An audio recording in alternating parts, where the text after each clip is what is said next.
Israel ലബനോനുമായി യുദ്ധത്തിലേക്ക് നീങ്ങുന്നതായി റിപ്പോർട്ടുകൾ. Hezbollah തീവ്രവാദികൾ ഇസ്രായേലിലേക്ക് നടത്തുന്ന റോക്കറ്റ് ആക്രമണങ്ങൾക്ക് മറുപടിയായി ഇസ്രായേൽ ആക്രമണം കടുപ്പിച്ചിരിക്കുകയാണ്. അതേസമയം ഗാസയിൽ വെടിനിർത്തൽ ഉടനൊന്നും സാധ്യമായേക്കില്ലെന്ന് അമേരിക്കൻ പ്രസിഡന്റ് ജോ ബൈഡൻ വ്യക്തമാക്കി.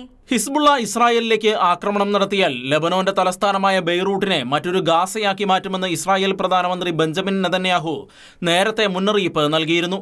ഇതിന്റെ പശ്ചാത്തലത്തിലാണ് ഇസ്രായേൽ ലെബനോനിലേക്ക് ആക്രമണം കടുപ്പിച്ചിരിക്കുന്നത്. ഇസ്രായേലിന്റെ അതിർത്തി മേഖലകളിലേക്ക് ലെബനോനിലെ ഹിസ്ബുള്ള തീവ്രവാദികളും ശക്തമായ റോക്കറ്റ് ആക്രമണം നടത്തുന്നുണ്ട്. ഇത് പശ്ചിമേഷ്യയിൽ മറ്റൊരു യുദ്ധത്തിനു കൂടി കാരണമായേക്കുമെന്നാണ് ഭയപ്പെടുന്നത്.